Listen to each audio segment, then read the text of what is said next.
Salut les Blaugrana et bienvenue dans cette nouvelle vidéo actualité. Je suis de bonne humeur et comment ne pas l'être lorsque Barcelone joue dans moins de 24 heures. Les Blaugrana, dans cette vidéo, on va un peu évoquer les déclarations de Laporta ou encore le renouvellement d'Eric Garcia qui est en train de ramer un peu comme l'autre à la ramasse. Laporta nous parle d'un soi-disant départ. On verra tout ça durant la vidéo actualité. N'hésitez pas à vous abonner, à liker. Au passage les Blaugrana, petite parenthèse pour vous dire que si parmi vous il y en a qui sont toujours pas équipés aux couleurs de Barcelone pour cette nouvelle saison alors qu'on joue demain on joue, vous n'êtes pas équipé. Je dis ça, mais moi-même, je suis pas encore équipé. La commande risque d'être passée dans pas très longtemps. Si vous aussi, vous souhaitez passer commande pour vous équiper des nouvelles couleurs du FC Barcelone, un seul site, une seule direction, c'est évidemment le Vestiaire. Site très fiable, service client français, le même délire, le même feeling. Bref, tout ça pour dire, n'hésitez pas à y aller les yeux fermés sur ce site. Là où Ter Stegen, lorsqu'il reçoit le ballon, il voit pas, il a les yeux fermés. Ça, il ne faut pas le faire si vous jouez au foot, évidemment. Il faut faire des plongeons. Ne restez pas statique comme Terre Statique, Terre Café.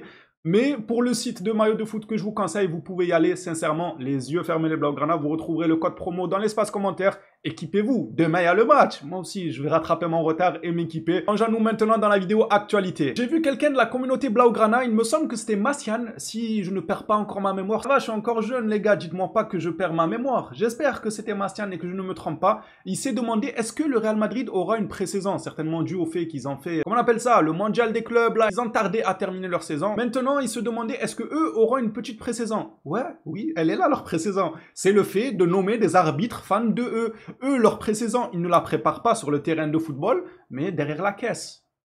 Bien évidemment, chacun prépare sa saison de football comme bon lui semble. Le Real Madrid, c'est en engageant ce genre d'arbitre. En plus, il nous fait ça, le gars. Je sais pas ce qu'il veut. C'est quoi? C'est un pâtissier, il ramène 2 gâteaux. Ce qu'il veut, lui, avec son bonnet. Non, en vrai, les gars, Laporta a réagi à ça. Et lui-même, il est dans l'incompréhension totale suite à la nomination de ce bonnet-man-là. Laporta déclare, il est difficile de comprendre la nomination de Chema Alonso. Personne ne la comprend. Le gars, son Twitter est truffé d'ex-tweets qui datent d'une décennie, mais je m'en moque. Où il fait référence directement à l'arbitrage et le Barça. Le gars, il est omnibulé par ça depuis une décennie. Et vous croyez qu'il va pas avantager les autres équipes lorsqu'il y aura matière à avantager? Comme ça, lui, si les yeux fermés, ça va devenir notre... Les yeux fermés, il va avantager l'autre équipe. Laporta ne comprend pas ce choix. Nous non plus, j'ai envie de dire. Maintenant, ceci dit, qu'est-ce qu'on peut faire? Le président lui-même de la Liga, il est de l'autre côté. C'est dur, les gars, mais continuons à nous battre quand même. On va pas s'avouer vaincu, loin de là. Bref, rentrant dans le vif du sujet avec Lewandowski, qui a fait une déclaration sur Marcus Rashford. C'est un grand joueur avec un grand talent et un grand crâne. Ah bon, il a dit ça? Ah, désolé, c'est moi, j'ai mal lu. Marcus était en pleine forme. Ouais, c'est vrai, apparemment, les gars, que ce soit à l'entraînement ou lors des tests physiques, quant à sa visite médicale, il a bluffé tout le monde. Mais ça se voyait, le gars avait pris un coach privé à Barcelone. Il attendait que ça, que le Barça. Il a pris un coach privé à Barcelone pour s'entraîner pendant ses vacances. Il a même fait une interview avec Gab Morrison ou je sais plus qui là. Vous avez vu l'interview qu'il a fait? Il y avait 3 chaises, le budget de... Même moi, je crois, j'aurais mis plus de budget. Non, je mens. Nous, on l'aurait fait par terre, moi, si j'aurais fait une interview.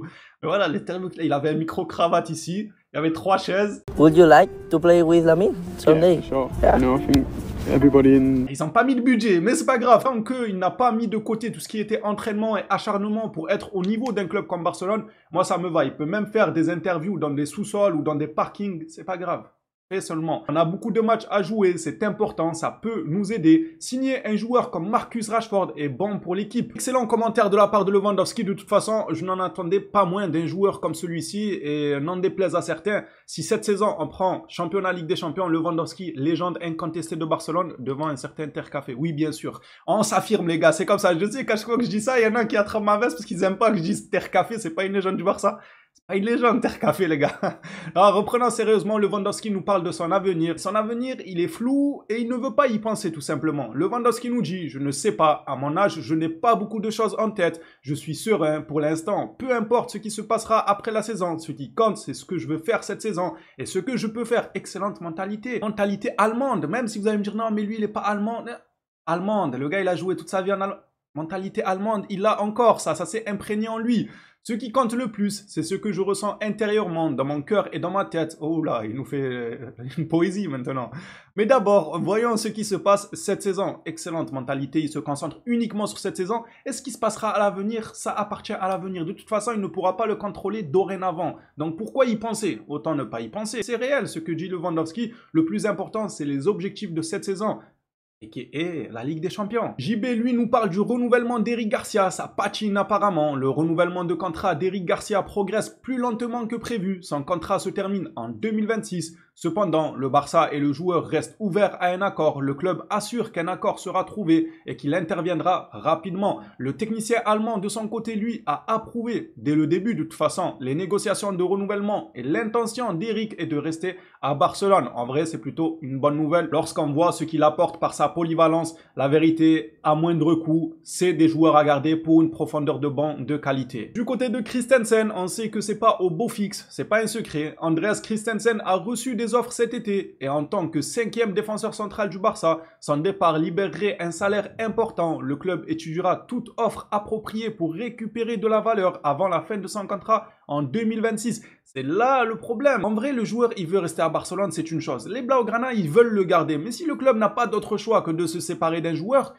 je vous l'ai dit hier et avant-hier, on aura le seum de perdre un joueur pour qui on a de l'affection, mais on va pas se mentir, on va tous se ranger derrière le club. On va tous être à la queue leu derrière la porta et chantonner « Ouais, Christensen, dehors, dehors ». C'est le club, les gars, c'est comme ça, on est obligé en fait, moi ça me peine. Christensen, on me dit tu gardes ou tu vends, je garde. Mais si on me dit le club n'a pas le choix, je vends. C'est simple que ça. En vrai, pourquoi se compliquer la vie? C'est comme ça, les gars, le club avant tout. Les joueurs, on en a connu, qui sont venus, repartis. C'est le cours même de la vie, j'ai envie de vous dire. Donc Christensen, ah, ça me fait peine, mais on se rangera derrière le club en espérant qu'il trouve évidemment une issue favorable à ce dossier parce que si on ne le prolonge pas et qu'en 2026 il va partir libre, on va pas s'entendre. Ça veut dire on perdra un joueur qu'on affectionne, mais en plus on aura fait 0 pointé dessus en termes de bénéfices. Enfin, même, non, je sais pas si on peut appeler ça un bénéfice réellement, mais vous m'avez compris. On fera rentrer 0 argent sur son transfert. Ça sera une double peine. Tu perds un joueur que t'aimes bien et en plus il te rapporte rien. Autant nous blesser maintenant, ce mercato. Comme ça, la blessure, elle aura le temps de guérir au fil de la saison en regardant Lamine Yamal, le Joga Bonito. Et on passera à autre chose petit à petit. Laporta se dit bluffé par le niveau de Rooney et ce n'est pas le seul. Beaucoup de médias s'accordent pour dire que Rooney est un joueur qui est très plaisant à voir. Laporta le confirme. Nous avons également beaucoup d'espoir en Rooney car c'est un joueur rapide et le genre de joueur que les gens aime regarder. J'ai hâte de voir ses débuts à lui aussi. J'espère que dès demain contre Vissel, il aura déjà quelques minutes de temps de jeu. Ça serait très bien de commencer à faire connaissance avec lui, même si on a vu un peu l'entraînement, mais c'est pas comme en match. Continuons avec les déclarations de Laporta vis-à-vis du Camp Nou. Si vous ne pouvez pas revenir au Spotify Camp Nou et que vous devez vous rendre à Montjuïc, on a joué... Juice, ça veut pas dire jus ça en anglais ou je dis des bêtises. On a joué dans du jus, dans une brique de jus, on a joué les gars.